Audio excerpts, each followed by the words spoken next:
Quand on porte des lunettes, peut-on devenir pilote professionnel? Eh bien, je pense que Moi, je pense que la question, elle est vite répondue.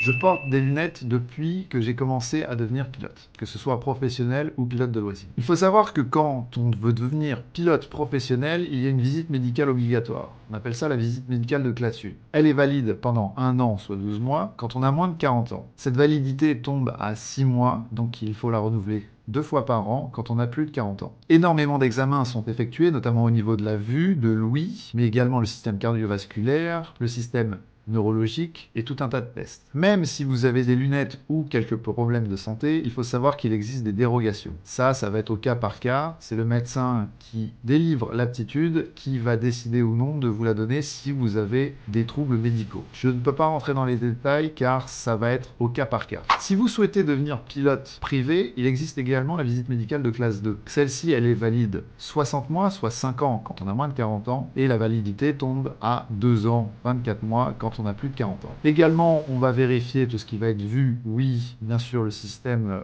cardiovasculaire, mais également un examen global du corps, beaucoup moins poussé que pour la visite médicale de classe 1 pour les pilotes professionnels. Cette aptitude aussi vous permettra de voler dans un petit avion et d'emmener des passagers. Pour en savoir plus, si vous voulez passer une de ces visites médicales, que ce soit la classe 2, il y a une liste sur le site de la DGAC qui renseigne tous les médecins habilités, mais pour la classe 1, ça va être un peu plus poussé, donc ce sont quelques centres en France qui sont autorisés à faire ce genre de visite médicale, et je vous invite à aller vérifier également. Pour le coup, on est à peu près à moins d'une centaine d'euros pour une classe 2, à plus de 450 euros, notamment pour la première visite quand on fait une visite médicale de classe 1. Si vous avez aimé la vidéo, n'hésitez pas à liker, à surtout vous abonner et à commenter si vous avez plus de questions sur le métier de pilote de ligne.